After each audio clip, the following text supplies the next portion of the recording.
Holy Spirit, we thank you for teaching us on this infection that is pride. And this pride is the root of every strife, anger, bitterness, jealousy, unforgiveness. I've been asking, why am I praying and I don't see result? Why is there struggle? Why I see evil works? Why I see bad things happening? And the Bible says, where there is strife and where there is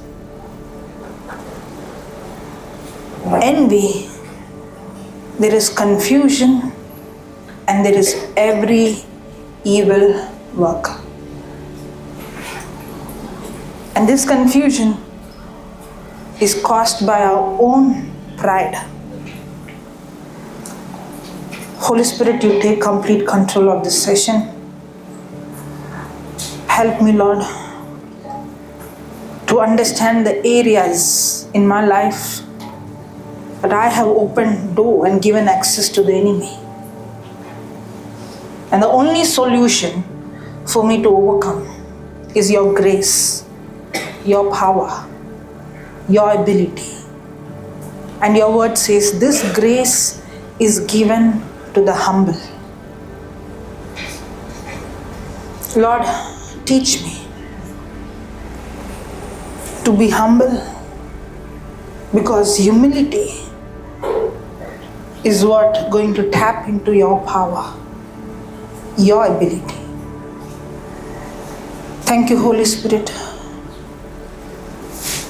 for taking complete control, making this teaching simple and confirming your word with signs accompanying.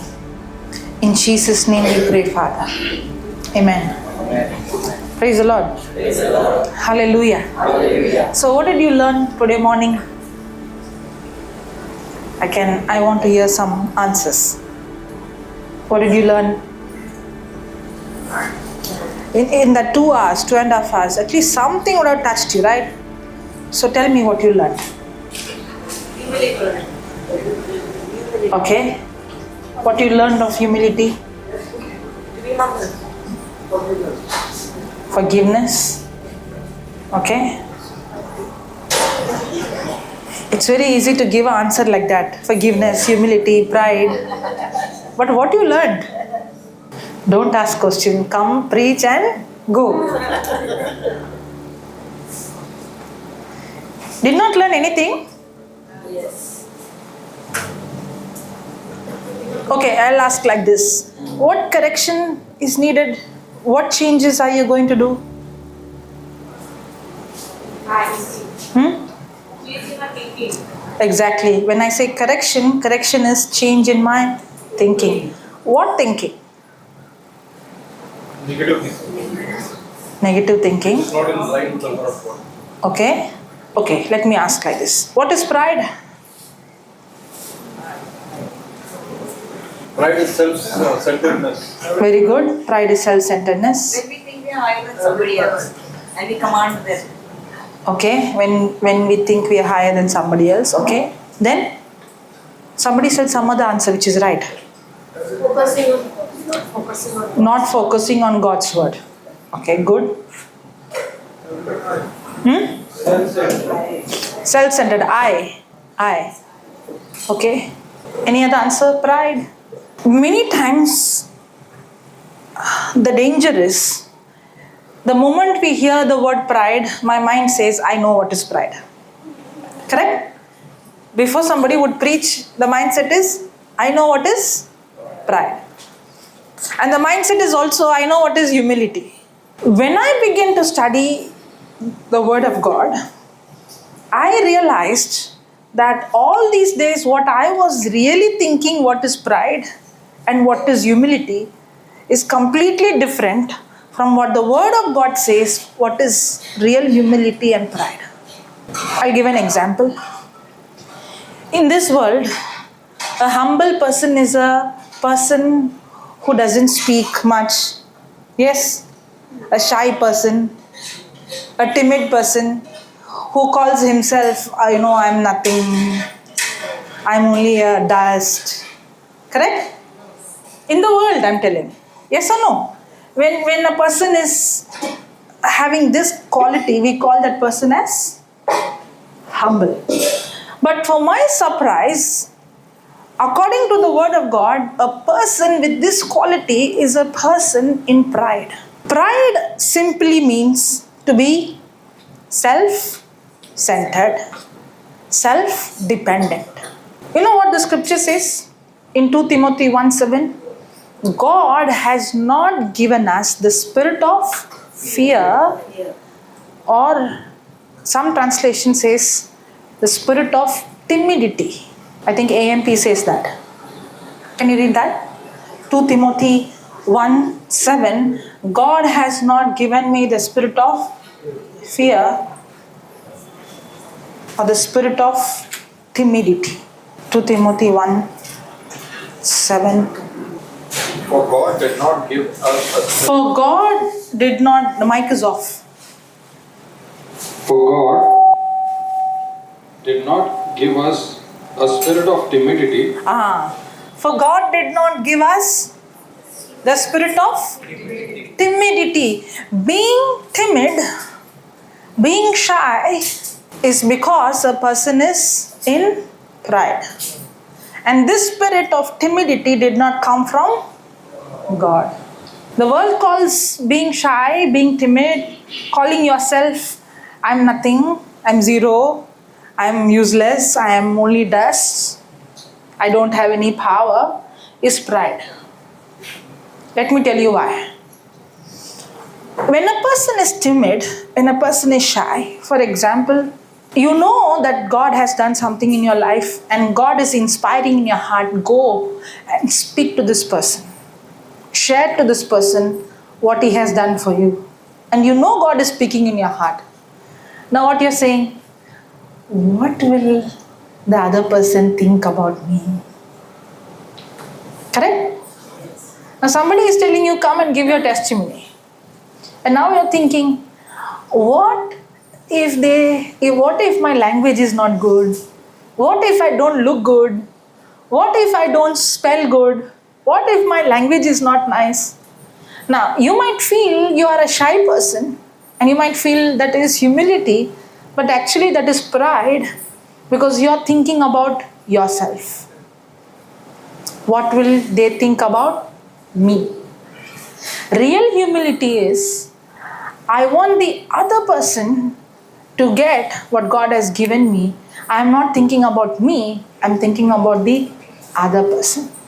Because I put God in the center. When God is in the center, I always think about the other person's benefit, not my own benefit. A humble person is a person who's always bold. Now, boldness can be of two kinds. One can be of pride, where a person is bold because the person is confident on his or her ability. One of the example, King Saul in the Old Covenant. In the beginning, he was not confident. He was even hiding. But God had to pull him out and anoint him as a king. But when he became king and when he saw the anointing on him, it's not his ability. His anointing on him gave him the ability to be the king, and he was a very successful king. And when he became very successful, he was no longer depending on God. He began to take bold decisions and he started to do things without following God's instruction. A humble person always follows God's instruction, and the written word of God is God's instruction. A humble person is not the one who says, I am nothing. A humble person is a person who has guts and boldness to obey the written word of God. Another example is Mother Mary. If a girl would come and say, I never had any relationship, physical relationship with a man, but I'm pregnant. Will you believe? Or will you look at that girl, what big liar you are? Yes or no? Yes. And on those days, when a woman is caught in adultery, she has to be stoned to death. If when God gave her the message, did she agree to the word? Did she ask this question, how will I convince the world? No. Did she ask, will the world believe me?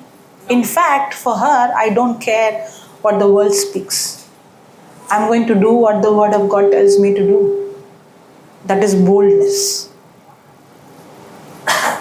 That boldness comes because I obey, I believe, and I trust in what God has promised. Not what the other person would think about me. She would have thought, right? What will the world speak about me? What will people speak about me? What would they speak about my character? Many times we do things to please people. We know what the word of God says, but we don't want to do what the word of God says because fear. Now that fear is what is timidity. God has not given me the spirit of timidity. And that shyness is pride. Because I am conscious of what people would think about me rather than what God thinks about me. That's why a person who's in pride, we saw today in Psalms, which chapter is that? 10th chapter. We saw a pride person is a person in his thoughts. God is not there. That means he's not thinking about what God promised, he's thinking about what people will think about. Because I become the center rather God being the center. If you think I know what is pride, we don't know what is really pride because the world taught us everything opposite. And we are deceived. And the Bible says God resists the pride. For a very long time, I did not understand the scripture. You know why? Because I know God loves the sinner, he hates sin. How can God resist the pride? But then I understood. God is not against the person, but God is against the pride in the person. Because a proud person is a person who has put himself or herself in the center. When I am in the center, I become man pleaser rather than being God pleaser. A humble person, not necessary, will be seen as a humble person in this world's eye. Because a humble person is always bold, is always courageous. Because a humble person is a person who walks by faith, not by sight. For example, David. David was a humble person. That's why he could go and stand before Goliath. Now, do you think David was confident because he was a warrior? Was David confident because he had experience? Or was he a shepherd boy? A shepherd boy has any quality to go and fight in a battle against a giant? No. Now, in the natural eyes, it looks like he's full of pride. In fact, Eliab, in 1 Samuel chapter 17, Eliab even tells David, I know you have pride in your heart. Now, why do you think Eliab is saying you are in pride? Because when a person walks in humility, the expression of humility is boldness, not timidity. Timidity is the expression of pride. Now, when David was bold, was he bold because of his talent? Because of his gift? Did he wear the helmet and the sword? Nothing. He was confident because of the covenant he had with the Most High God. And that's why he said, who is this uncircumcised Philistine who has come against us? His confidence was, this Philistine has no covenant, but I have a covenant. He believed the promise and he believed the covenant which gave him the confidence. And he came and he spoke words. Other people thought he's in pride. If you see Abraham, when he was Abram, this Lot went into Sodom and Gomorrah, correct? Did he choose Sodom and Gomorrah by himself? Today morning we saw. What? No. When Abraham said, you choose which place you want to go, did he see one side green and full of water? Yes. Did he choose? That was Sodom and Gomorrah, correct? In his intellect, was there a fight between Abram's herdmen and Lot's herdmen? Yes. Now, do they have cattle? Yes. On those days, the riches is based on how much cattle they have. Correct? So are they rich? Yes. Now, logically, intellectually, the cattle need what? Water and green. Yes or no? Yes. So will Lot choose the green or the dry? Green. Now, that looks like a wisdom.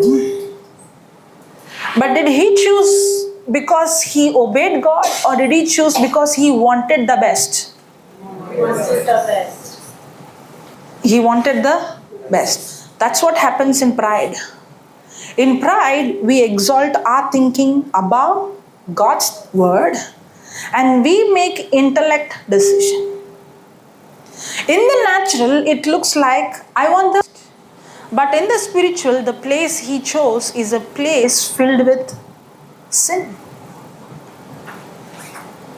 Yes or no? Yes. Lot go into that place and then the enemy comes and takes everything. You know who goes to rescue Lot? Abram goes. Now, when there was a strife between Lot's servant and Abraham's servant,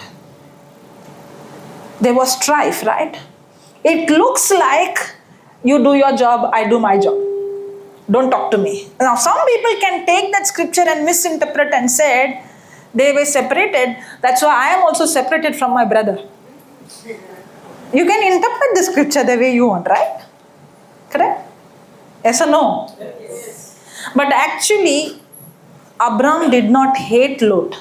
He loved him. That's why the moment he heard Lot is in danger, he goes and he rescues them from the enemy and brings all the spoil back and give back to the king.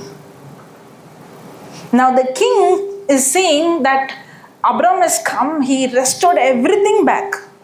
All the people and all the gold and all the spoil which they brought from the enemy. And the king is blessing Abram and telling, everything is for you. And he gives all the riches. You know what Abram said? He said, no, I will not even take a thread from you, that no man will say that you blessed Abram. It is God who blessed. Now it looks like he's in pride. Yes. Correct? I don't need your blessing. But actually, Abram discerned that I'm not here to depend on any person. Many times we think this person, this company is blessing me. This person is blessing me. And we put our trust in money rather than putting our trust in God. That is pride. And when I put the trust in a person thinking he is my provider, or she is my provider, or this company is the provider, or this job is my provider, that pride is going to open door for the spirit of mammon.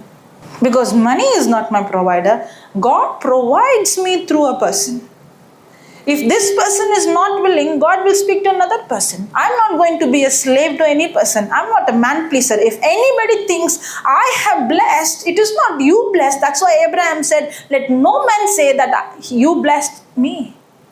But when I'm walking in pride, I look at the person as my source, and now I am trying to please the person, not God. That's why we treat people differently, because we become man pleaser. That's pride. You know why Lot herdman and Abram's herdman had strife? The root cause of every strife is pride, right? Even Abram was walking in pride. You know what was the pride? God told Abram to leave his country, leave his father. God did not take Lot with you. But Abram's mind is saying, how will I go alone? I want a company, no? I don't know anything. If somebody comes with me whom I know, it will be helpful for me.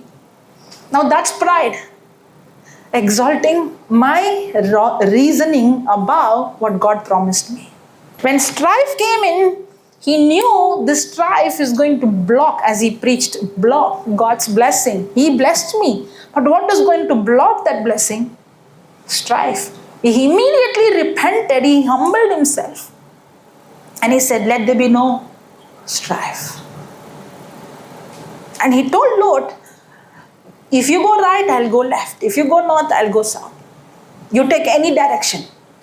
Now that is also humility. You know why? Because our mindset is, I always want the best. The world teaches you, snatch from others, pull others down so that you go high. Yes or no? The corporate world, the world teaches us that. The world system teaches you. Forget about corporate world. It's there in the church also. If I see somebody as my competitor, I start putting negative seed so that I can pull the person down so I can go up. Yes or no? If I see somebody came newly and that person, everybody is appreciating, or that person is, seeing more result, the thought comes, right? All these days I'm here, who this person came just now. The world teaches I have to be number one. I have to go high. Now, Abraham had every choice, every option. God told me, God did not tell you. Now let me choose where I have to go. And he would have chosen the green and the water. You know why Abraham did not choose the best? Because he knew that water and that green plants or the green is not his source. God, the one who promised him, that promise is the source. How many times when there is strife in the family, we have made the decision, I have God's anointing in my life. This property is not my source. God's favor is on me. God's blessing is on me. And how many times we could tell our own brother or sister or the family, you can keep this property, but let there be no strife in our family. How many times we fight, but we will see to that I will get what belongs to me. Now when we fight, that fight is strife, right? I'm even ready to go to the court to get what is my right. Now that strife, I might think I have every right, but the Bible says the root cause of every strife is pride. You know what Abraham valued? He valued God's blessing and God's promise more than that green and the water. He was ready to give up the best so that there is no strife between him and Lot. How many times we make decision, Lord, strife is deadly, because today we saw where there is envy and where there is strife, there is confusion and there is every evil work. James 3:16. I'll repeat that. Where there is envying and where there is strife, there is confusion and every evil work. And when there is strife in a family, you have given legal access to the devil to do anything he wants to do. You know what the devil wants to do? The devil wants to steal, kill, and destroy. He doesn't want to help anybody. The devil wants to steal, kill, and destroy. But the devil cannot steal, kill, and destroy without your cooperation or without your permission. And the devil needs a legal right, or the devil needs permission. He's a thief. He is not waiting for legal right. He is going to rob. He is going to deceive you. But when you and I walk in strife, we give him legal right to steal, kill, and destroy. That's why James 3:16 says, where there is envying and strife, there is confusion and every evil work. And Abraham understood that. I don't want curse in my life. When he saw strife, he immediately realized, I don't want curse, I want God's blessing. If I'm going to operate in strife, that's going to hinder his blessing in my life. How many times we valued the promise more than the property that we are fighting for. If only we understand the danger of strife, we will say, take all my property, no problem. I don't want strife.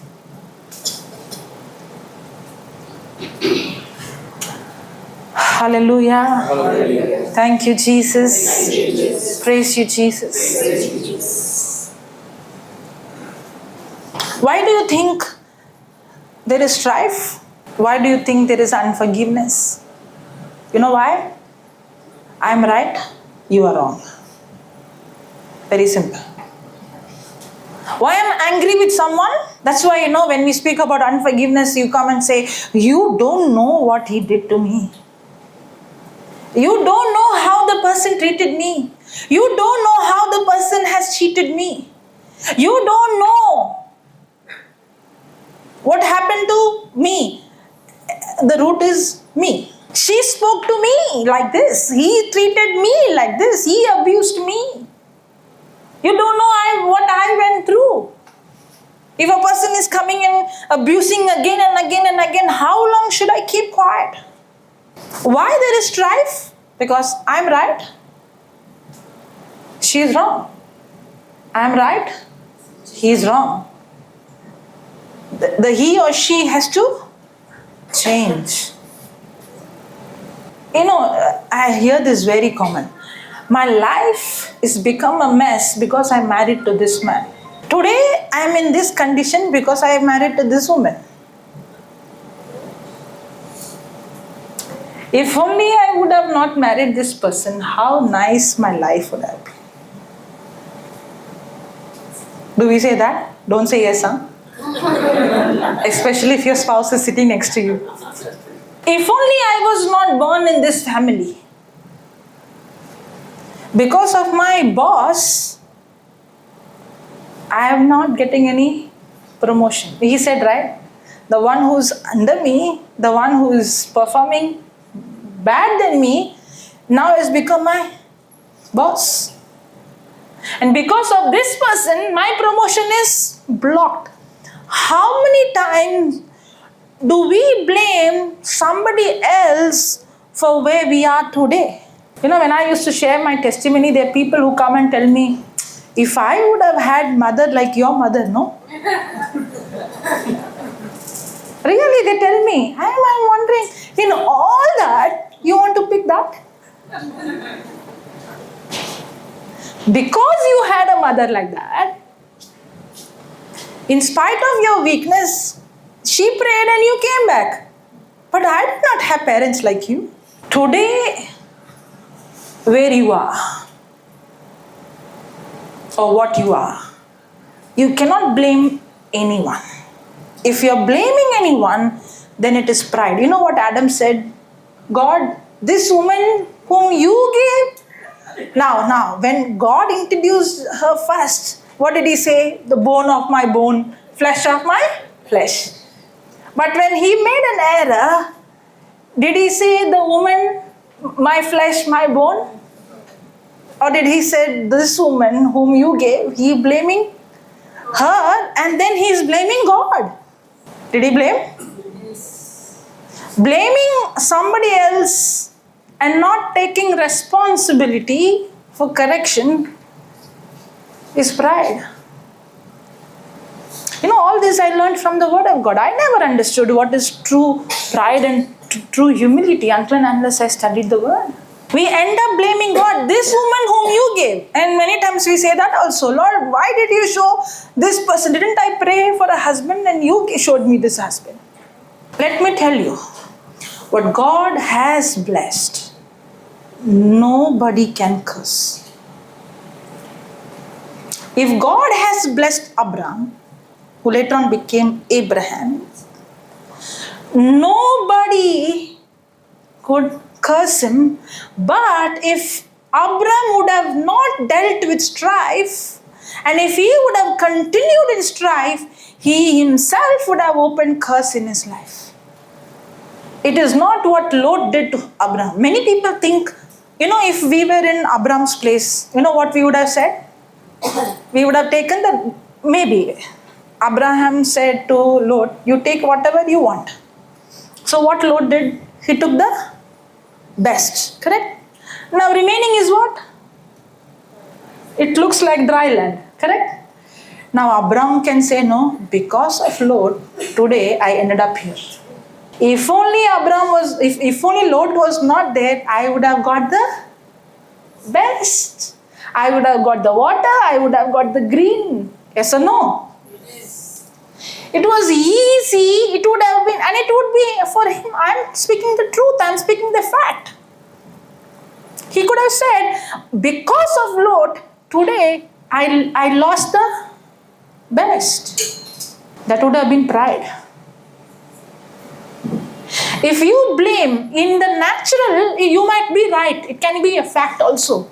But in God's eye, according to the Word of God, if you blame anybody for where you are today, the root is nothing but pride. Because when you are blaming somebody for where you are in strife with that person.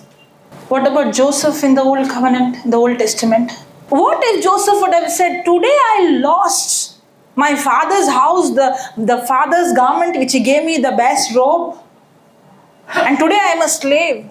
I'm stripped, I'm chained like an animal. And a slave doesn't have any future. Even the son of a slave will be called, this is the son of slave. He had every right to say, today I am here as a slave because of what my brothers did to me. Adam did that. Lord, I did this because of the woman you gave. If she was not there, I would have not done this. In the natural, yeah, she only told me, right? And in the natural, we have every justification to blame somebody else. And that is pride. And God resists the pride. If there is any anger or any bitterness or any strife in my life, the root is only one, that is pride. Only by pride comes contention.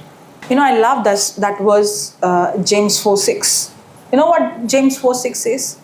James 4:6 says, God gives more grace to the humble. God gives more grace to the humble. In the beginning, I did not understand the scripture.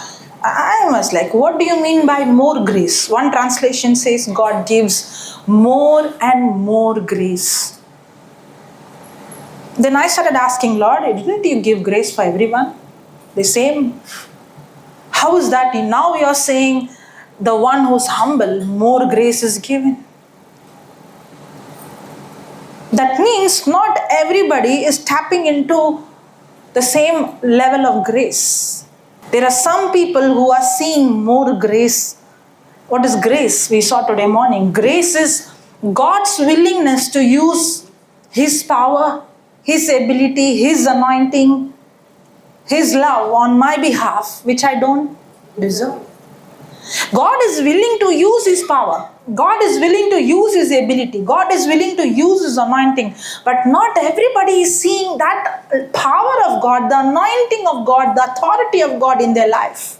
If you see some people who are walking in that anointing, who are walking in that power, who's walking in that ability, you know what we say? Oh, that person is gifted. We say that person is special. But did Jesus say that? Jesus never said that. Jesus said, those who believe in me will do the same works I did and even greater works than me because I go to my Father. If somebody is walking in God's anointing, in God's power, in God's ability, and they are seeing supernatural result, it's not because God gifted them special. It's because they understood the key, and the key is humility. That's why you cannot fake the anointing. Hallelujah. And the Bible says, why is that this power is given, this grace is given, this ability is given, but why are we not experiencing? Why is the church, when the early church was experiencing the power of God, the ability of God, the anointing of God, even when Peter would walk, the shadow would heal people, why did they see such kind of power that they could raise the dead, they would speak to the crippled man, rise up and walk, and they would see such anointing, such power, such supernatural demonstration? And why we don't see? Because we have not understood what is true humility. Because the Bible says God gives more grace to the humble. And the world doesn't teach you what is true humility. The word of God teaches us. You know who's a humble person? A humble person is a person who believes the word, not the symptom. A humble person is a person who believes the written word of God, not what people think about me. You go to a man of God, a woman of God, you see that person is healing the sick and many demonstration and many signs and wonders. And you go and tell that person, you know what, I have 3 children. You know what, my salary is so much. You know what, doctor diagnosed with this sickness. You know what, doctor said in 6 months I will die. You know why you're saying all those things? You're telling that person, I'm powerless. Do something. And I want to create what? Sympathy, because I want to tell my problem so that the person will pray over me. Do you know that is pride? Do you know that is pride? You know why? Because you are calling yourself, I am powerless, when the word of God says you can do all things through Christ who strengthens. You did not believe what God promised. You are believing what your symptom says. You are believing what you see above than what God promised. That's pride. And when you say I'm powerless, you are a liar. Who said you are powerless? The same power that raised Jesus from the death, that resurrection power is in you. You know what is humility? Humility is even when you are having a small job, a small income, and the doctor diagnosed you with that sickness. Now you are opening your mouth and saying, I'm healed by the wounds of Jesus. Because you are not agreeing with the symptom, you are agreeing with what God promised. That is humility. But in the world's eye, when you call yourself, see what condition I am in, and when you speak your seen condition, the problem, the world might say you are a humble person. See that person, how humble he is. Humility is not how you look outside. It's nothing about how you look outside. The world will look outside and say humble person, simple person.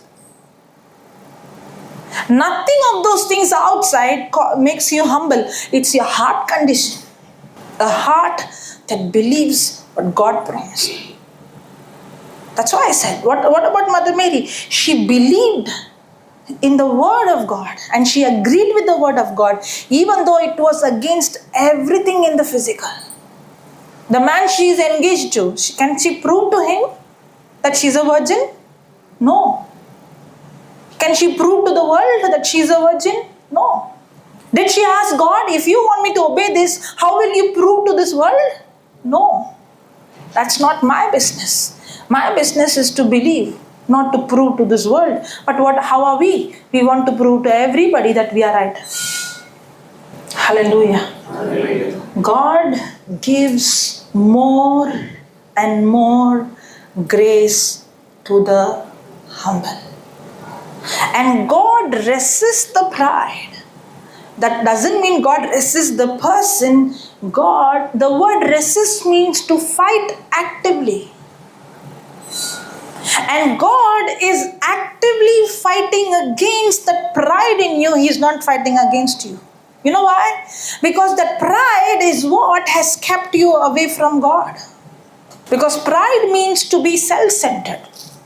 God resists the pride means God is against that pride in that person. Now what is pride? Pride is to be self-centered. Now if many times we take things as a sentence and we don't understand the depth of it. When I say pride is self-centered, yeah, I know it. No, you don't know it. You think you know it, you don't know. If you knew it, then you won't live a life struggling. You will be living a victorious life, a supernatural life. Let me explain what is that self-centeredness. When I say self-centered, who is in the center? I am in the center.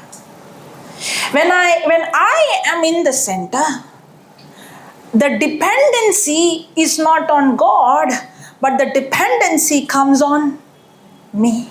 And when I depend on me, I'm actually telling God, I don't need you. And when I say, God, I know I don't need you because I depend on myself, that's when I cut myself from God, and God doesn't want me to be separated from Him. That's why He's fighting so that that pride will not separate. Okay, as I told you, the definition of pride is self-centered is very, very deep. It's much more than what you think that you know.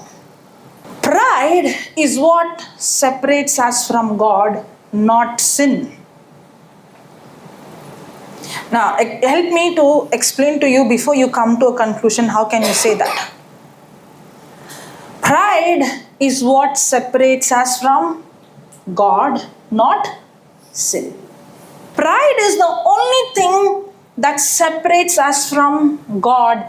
That's why God is actively fighting against that pride in us, because it is pride that separates us from God, and God loves us so much that He doesn't want the pride to separate you from Him. That's why He's fighting against pride. God resists the pride. The meaning of the word resist means to fight actively. And He's actively fighting not because He's angry with you, but because He loves you. You cannot interpret the scripture if you don't understand God's love. Our natural mind will say, I am operating in pride, God is angry with me. Correct? When that scripture is spoken, everybody interprets it in that way. God is angry with me because I am operating in pride. But actually no, God loves you. Because He loves you, He doesn't want that pride to come in between Him and you and separate you from Him. That's why He's actively fighting against that pride in us. When a person operates in pride, he separates him from God and he cuts himself from God's grace.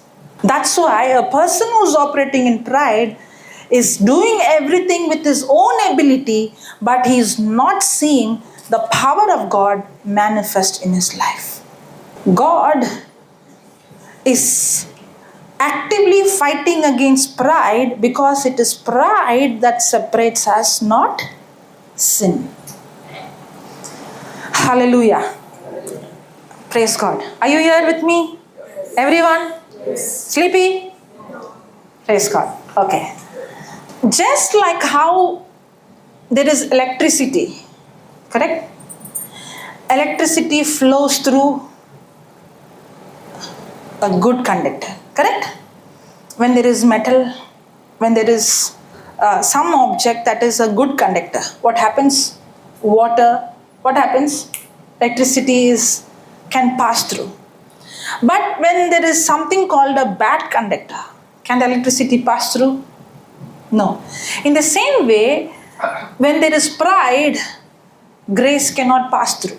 Pride hinders. It's not that God is giving more grace to the humble. Grace is given to everybody. But what hinders that grace to manifest in my life? Pride. So God doesn't want us to live a life without His grace. Now, grace is God's power. Contradicting to grace power, God's power is what? My effort. We are living with our own effort. We are living with our own ability. We are trying to do things with our own strength. And that's why we are not seeing supernatural manifestation. Now, for example, am I preaching? Yes. The same preaching can be done under anointing. The same preaching can be done under my own ability. Possible? Yes. Possible. I can be very talented in speech.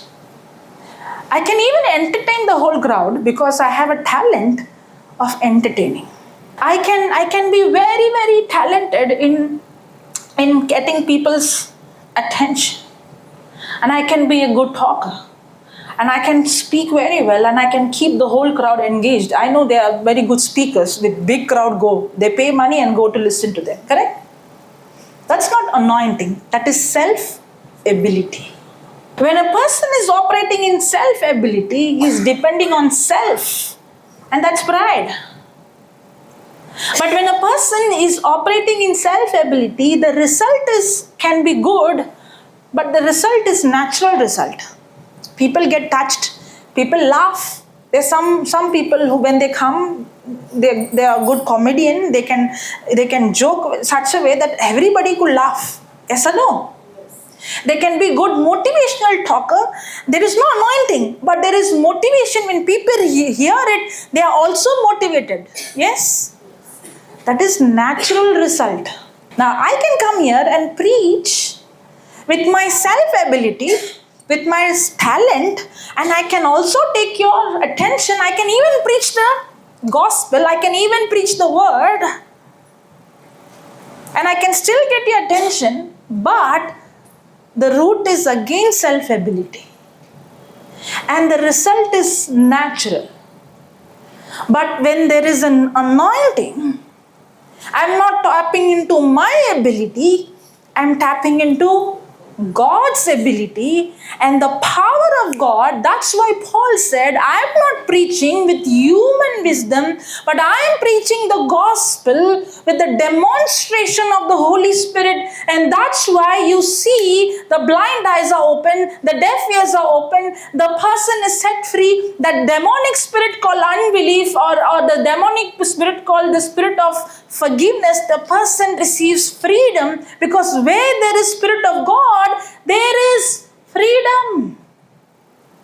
In motivational speaking, you might feel motivated, but you're not still free. In the spiritual, you're still kept, you're still bounded, you're still slavery. A humble person is a person who is a good conductor.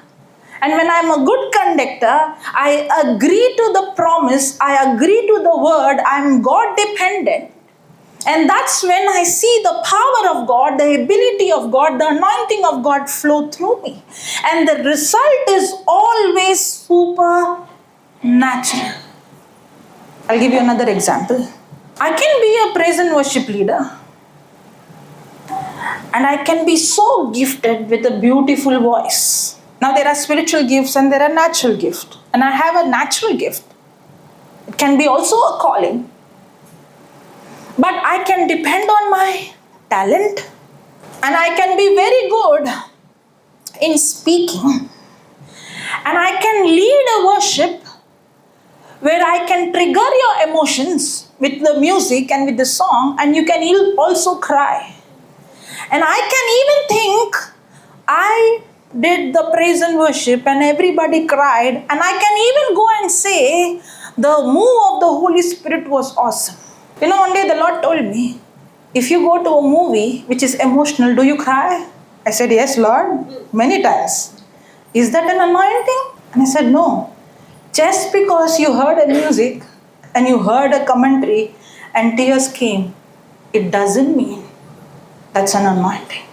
The real anointing is when there is freedom. Now, let me explain what happens in the mind. The Bible says in Luke 4:16, the Spirit of the Lord is upon me. My God himself has anointed me to preach the gospel to the poor, to give sight to the blind.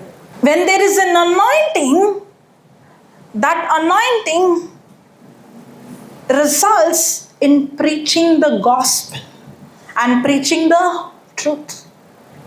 And when the gospel is preached, the person who hears is not just hearing some words or motivational talk. That person is actually hearing the living word of God that comes out with the anointing that goes and convicts. The person called the Holy Spirit convicts, and the person now makes the correction of changing the thinking according to the truth, because the devil has blinded my eyes with the lie and I was deceived. But when I received the truth, the gospel that was preached, that blindness is gone and my thinking is changed. And because my thinking is changed, my life is changed. And when transformation takes place in people's life, because the preaching of the gospel has set them free from the lie, it's not just a lie, it is a freedom from demonic spirits. Because when, for example, if there is fear means what? There is a lie. Now, for example, Adam said, I am afraid. Did he say, I am afraid? Yes. Was there fear? Yes. Why did that fear came? Because he agreed a lie. What is a lie? That is contradicting to what the word of God says. When there is lie in me, that's why Adam opened the door for spirit of fear. So fear is not an emotion. So fear is a demonic spirit. Did you get that? In the same way, if there is a demonic spirit, whether there is spirit of strife or it is a spirit of fear, the reason that spirit has access in my life, because there is a lie in my life. But when the gospel is preached, the truth is preached, when I understand the truth, I'm set free from that lie, means I'm set free from that spirit which was tormenting me and controlling me. And now that spirit has no more power in my life. I live a life of freedom. That is called real deliverance. And what brought that deliverance? It's not shaking and falling. That shaking and falling can happen or cannot happen. That doesn't matter. That shaking and falling is a output, or it's an emotional response for us to the change that has taken place in our heart and in our mind. Not everybody would respond in the same way. But the real thing is not the shaking. The real thing is the change of thinking that came with the understanding of the truth. And that's when I'm set free from that lie. That's when I'm set free from that spirit of fear. It's a deliverance. Deliverance is freedom. Freedom from lie means freedom from that spirit. Did you get that? Now, for example, today we have been preaching on strife, and we are preaching the root of pride is, strife is what? Pride. And when you make that correction, you immediately realize that means there is a spirit of fear that is ruling my life. And when you make that correction, the correction is you humble yourself and you open your mouth and resist the devil. The Bible says submit to God. Now, the 6th verse says God gives more grace to the humble and God resists the pride. Correct? And the 7th verse says submit to God.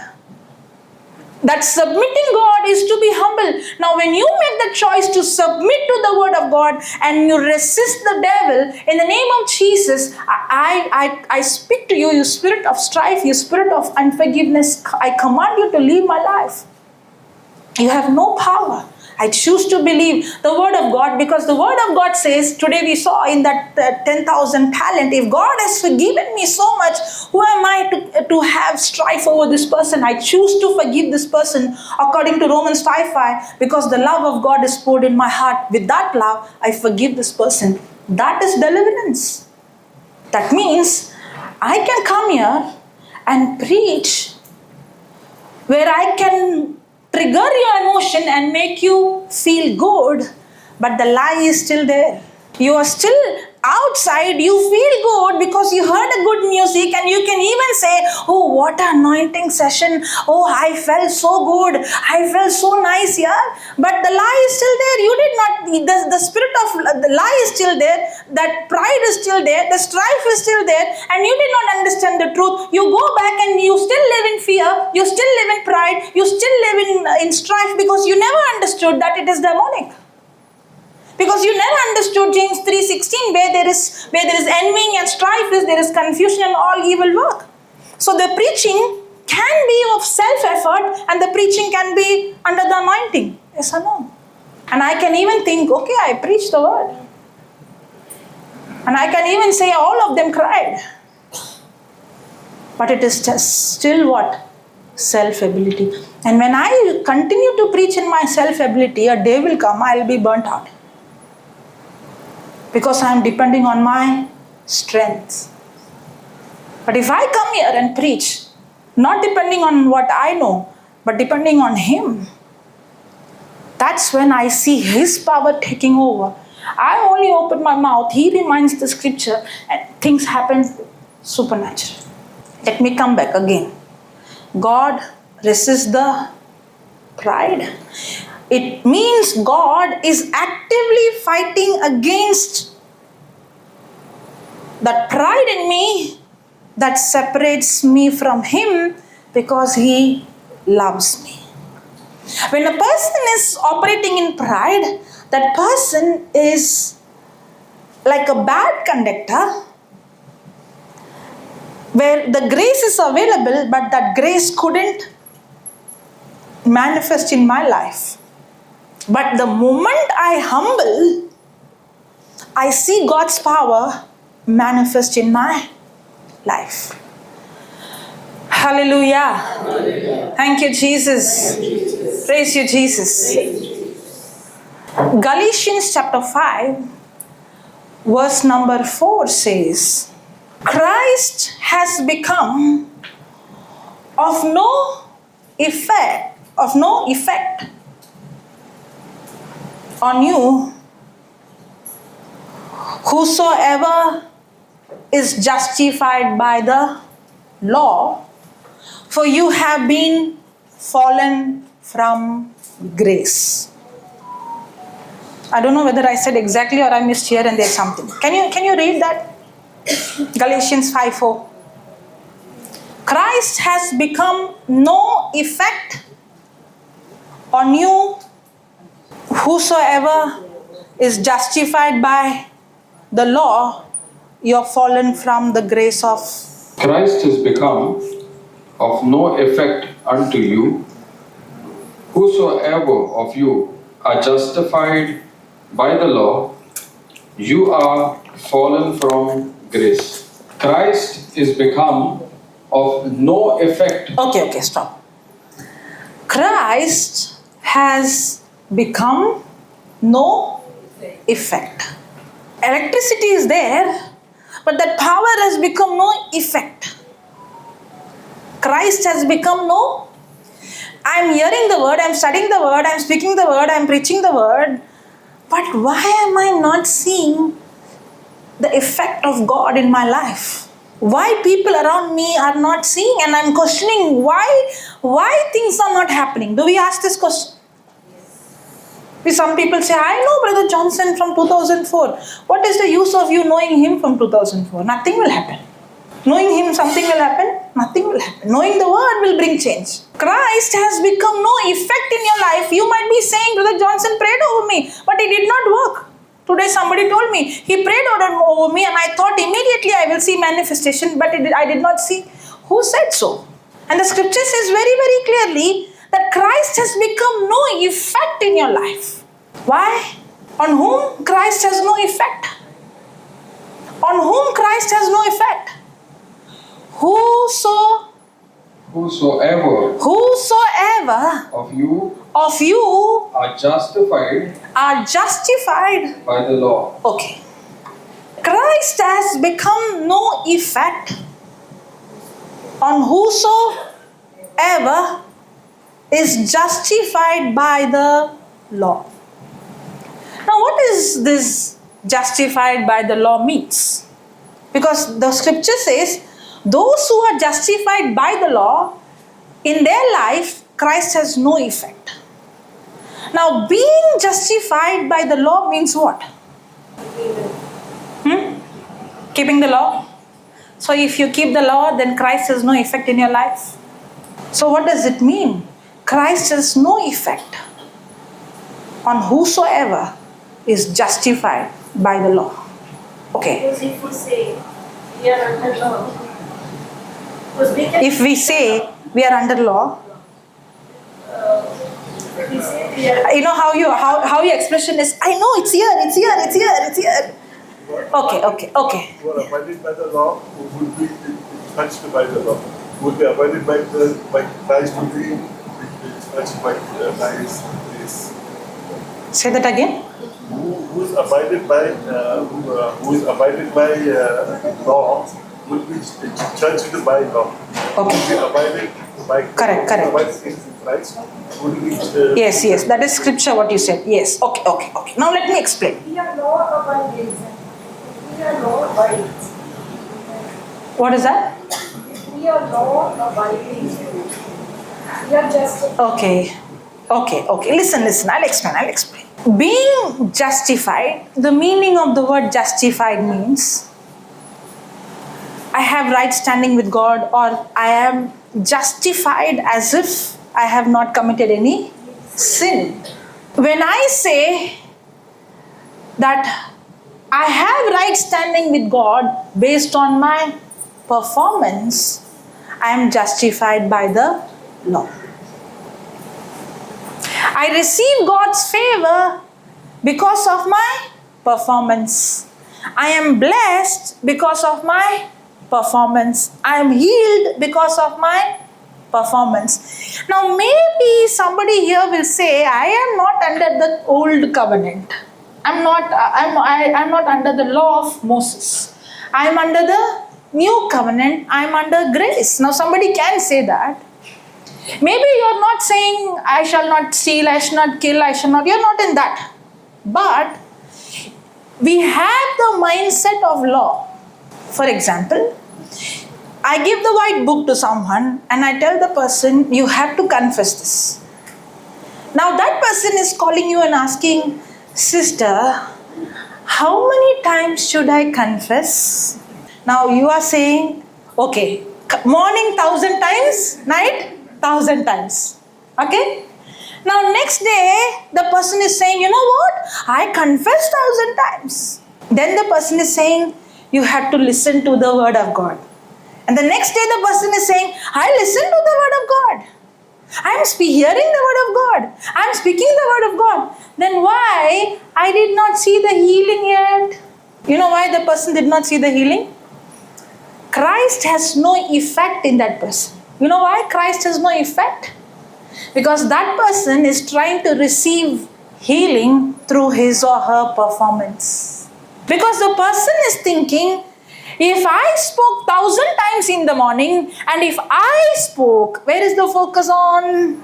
I. If I spoke 1,000 times in the morning, and if I spoke 1,000 times at the night, if I am keeping the teaching and hearing for 2 hours every day, if I am writing notes, why I did not get healed? If I do all these things, then God has to heal me. I am trying to justify by the law, thinking I am under grace. Hallelujah. How do I learn? Because I also struggled, no? Somehow we have this mindset, God's blessing in my life is based on my performance. Now the next question will come, that means I shouldn't confess? Are you saying I shouldn't hear the word of God? Are you saying I shouldn't confess the white book? Either we go this side extreme, or we go this side extreme, and we don't understand how to live a life of balance. And Christian life is a life of balance. The problem is, now listen to this, okay? The problem is, we focus on the action, what I should do. But we don't understand the root. It's not what I do brings the result. It is what I believe brings the result. Holy Spirit, help us to understand this, please.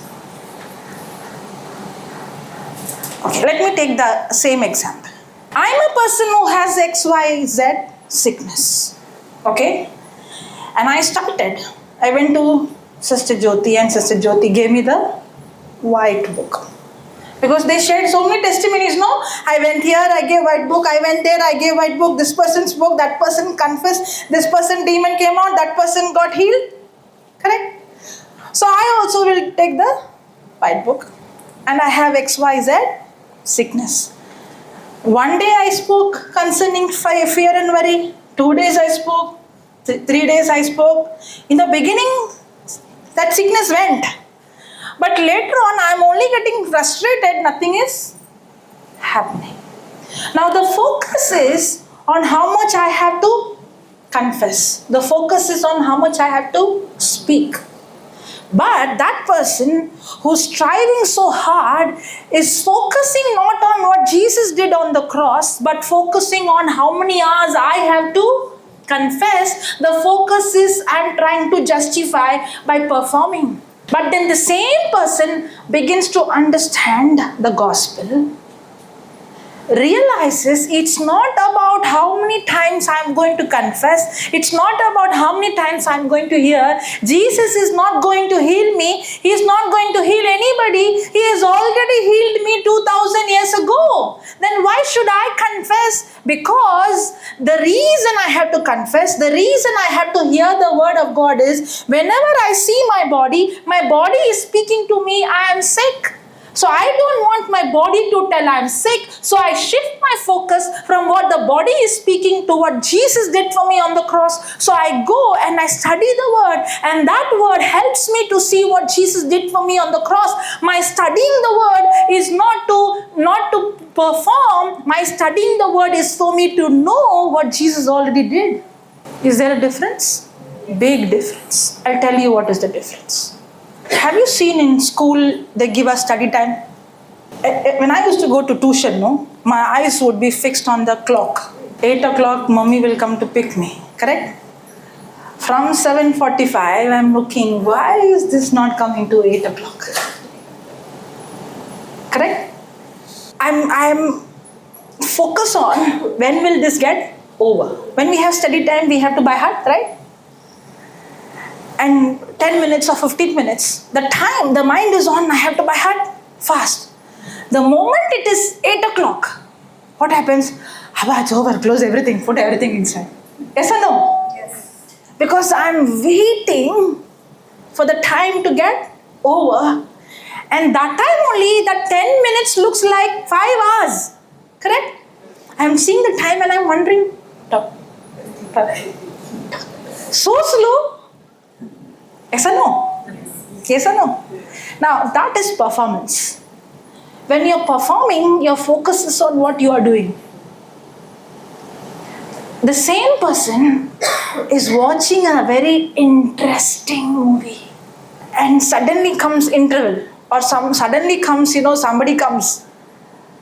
How do you feel? 1 hour is gone like 5 minutes, yeah? Do you feel? Now, why is that 2.5 hours or 3 hours or 1.5 hours of that movie, you didn't even look at the watch? For tuition time, sitting and looking, when will, correct? But the movie time, are you looking at the watch? Or you are enjoying? See, like these examples, we understand better. Now, that time what I am seeing, that is performance. That movie I am watching, that is enjoying. I can confess the scripture where I enjoy it. Because I am not performing, I am receiving what God has done. And I don't even look at the time. Because now my mindset is not, I have to say 1,000 times, after 500 times. 500 times only? Another 500? The focus is on, I have to confess 500 times. Who is the focus? I am the focus. See, from outside, confession same. But the root is one is under grace, one is under performance. That's why one is seeing effortless result, one is struggling. You know how I learned all this? I saw Jesus, no? He would go and say to the blind eyes, come out, and he would go.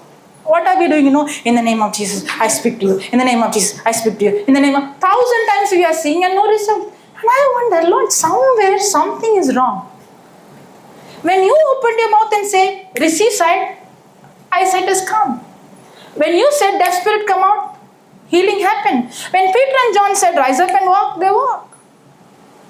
Even when Jesus did not see, for example, when he spoke to the fig tree, did he see the tree dying?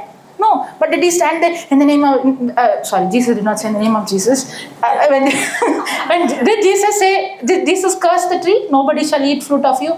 Now, did he stand there and keep on saying, until I see, I'm going to keep on saying, nobody shall eat of you, nobody shall eat of you, nobody shall eat.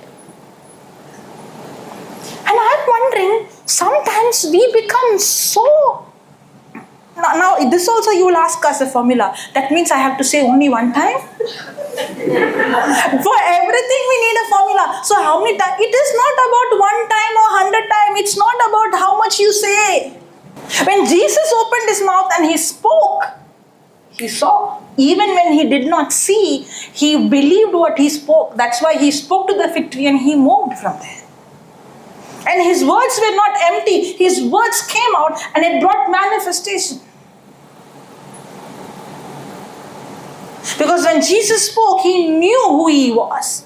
And he knew the power and authority in the words. The problem is when we speak, we don't know who we are. And we don't know what authority is given to us because we are trying to earn with our performance. If we only understand who we are in Christ, that's when we walk in humility. And when we walk in humility, we see the power of God when we open our mouth and speak. You know why Jesus saw such manifestation? Because Jesus himself said, I am meek and humble. It is his humility that was the key. Now you might say he was God. He was God. He is God. He is always God. But he did not come as God to this earth. He came as man to this earth. You can keep on confessing like a law and you can say, I've been confessing for 20 years this white book. And you must be somebody else coming and just speaking and seeing the power of God manifest.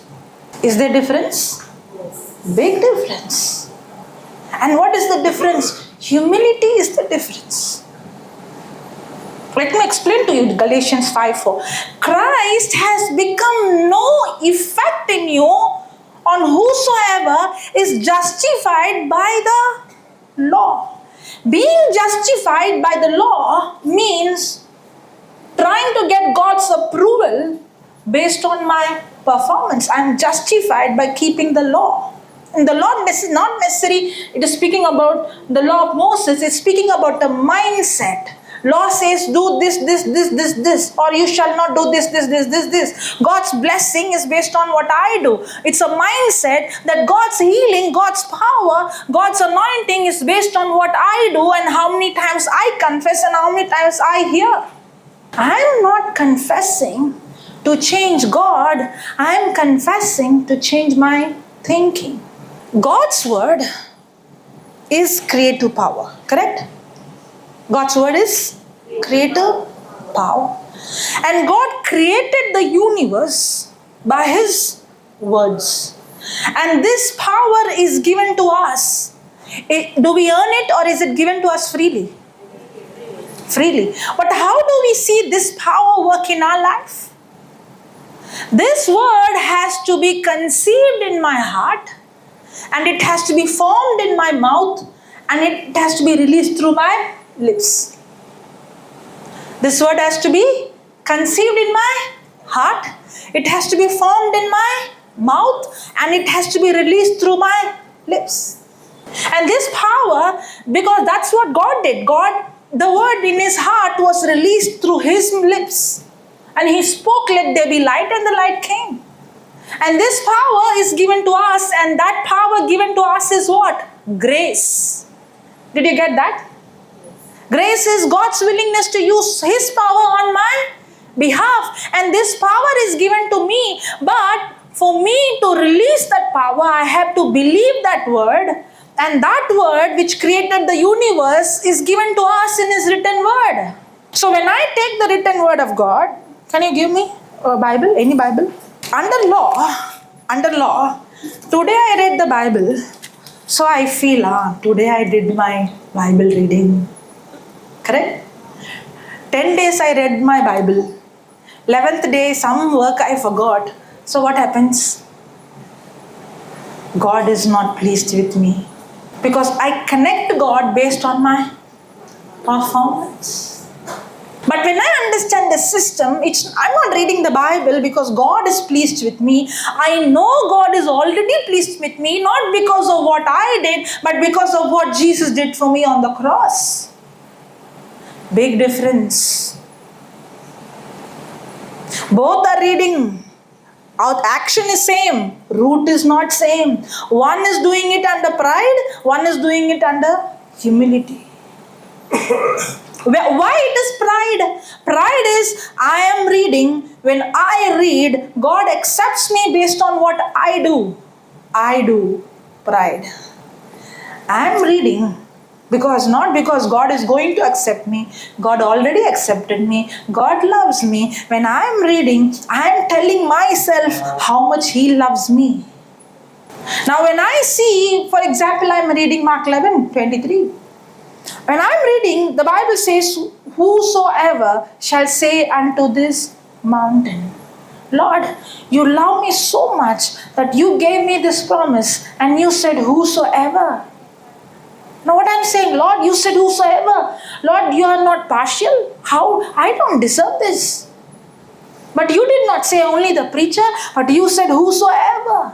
Now am I studying? I'm studying. Is that word getting conceived in my heart? Yes. Now am I studying because if I study, God will be pleased, or I'm studying because now I could see what He did for me? Is there difference? Now when I'm studying, it's like watching that movie. I'm so engrossed. Whosoever, I'm stuck in that one word. Shall say unto this mountain. That means when I speak to this mountain, that mountain has to obey. Why? Because have faith in God means to have God kind of faith. That means God has given me His faith. And I have the same faith that Jesus operated in this planet Earth. It's the same faith in me, and it is given to me as a free gift. Now I didn't even know 2 hours have gone. I didn't even look at the watch, but I'm studying. Now I'm not studying so that God will bless me. I'm studying because I know God has already blessed me. But when I'm studying, that word is getting conceived in my heart. Now that word which I am studying is conceived in my heart. Now am I depending on how much time I spoke, or my focus is on what He did for me? And that power now is released only when I open my mouth and speak it. So now when I'm speaking, I understand what He did for me. I understand what He finished for me. And that consumption has taken place in my heart. And when I speak it, I'm releasing His power. That is grace. This power is not because I studied the word or I confessed the word. This grace is given to me freely. Now when I begin to focus, I had 2 things. One is the symptom speaking. If I keep on seeing the symptom, then the symptom is what is conceived in my heart. So I speak the symptom. So did I release the grace of God to change the symptom? No. But is the grace of God given to me to change the symptom? Yes. So I'm studying the word because the power is already given, but I'm learning how to release that power. And that is grace. For me to see the power, I have to be humble and agree to what the word says and allow that word to be conceived in my heart and release that power through my mouth. Now I open my mouth and speak faith-filled words. I'm not saying like a parrot, I'm healed. No, my word comes with power because now I'm not operating in pride that I said so many times, but I'm speaking knowing that there is power in this word. The focus is not on how many times I confess, but the focus is on what Jesus did for me on the cross. Is it a thin line? From outside, it's thin line, but the root is different. One is focusing on what I have confessed. The other one is focusing on what Jesus did for me. The word of God has to be conceived in my heart, formed in my mouth, and released through my lips. The word of God has to be conceived in my heart, formed in my mouth, released through my lips. Or formed in my mouth, released through my tongue. Released through my tongue. Because life and death is in the power of my tongue. Christ has become no effect. The reason we don't see the power of God manifest in our life is because we are in pride. Pride is to depend on me. Now when a person is saying, I confessed 100 times, he is depending on what he confessed, not on what Jesus did. Big difference? Yes. Hallelujah. Okay, let's all stand. The Bible says God, close your eyes. Come on, close your eyes. I told you 2 minutes is enough for the Lord to do His job. Even 1 second is enough. But it is not about Him, it's about you. The moment I humble is to agree to the word. Humble is to believe the word. Humble is to say yes to what He has promised, not to the situation. If there is strife, if there is unforgiveness, if there is anger, if there is bitterness, the only reason is because of pride. It's not because of what somebody did to you. It's not because of what somebody treated you. If you've been operating in anger or bitterness or strife, right now, no matter who that person is, you cannot forgive with your own ability, but God has given His ability. And right now, bring that person and say, Lord, I cannot forgive. Come on, make that decision from your heart. Even if you don't open your mouth, no problem. But make that commitment. Lord, I cannot forgive this person with my own ability. But all these days, I was thinking it is because of this person I'm in this mess. But today I understood nobody is responsible for what I have done or where I am. Because no matter what the other person did to me, nobody can curse what you have blessed. If Lot could not stop Abraham, if Joseph's brothers could not stop Joseph from the promotion, no matter what happened in my life, nobody can hinder. It's only my strife hindering your favor in my life. And right now I choose to forgive every person, not with my ability, but with that love that is poured in my heart. And the moment I make that decision, that is humility. I humble, Lord, and I choose to forgive. Even though I don't feel like forgiving, I'm going to make the decision to forgive. Come on, forgive every person. Lord, with your love, I forgive this person. And if you're not able to, open your mouth and say, in the name of Jesus, I speak to you. Come on, everyone, I speak to you. You spirit of unforgiveness, leave me now. You spirit of strife, you have no authority in my life. In Jesus' name, I'm completely set free. I'm completely healed. I'm completely delivered. In Jesus' name. Amen. Let's give the Lord a big hand. Thank you, Jesus. Now, your mind will say, I did not say big prayer. Again, it's pride. You have to believe what is spoken is done. I am healed, I am set free. And that is humility. The moment you are humble, you see the result. Amen. Praise God. Let's give the Lord a big hand.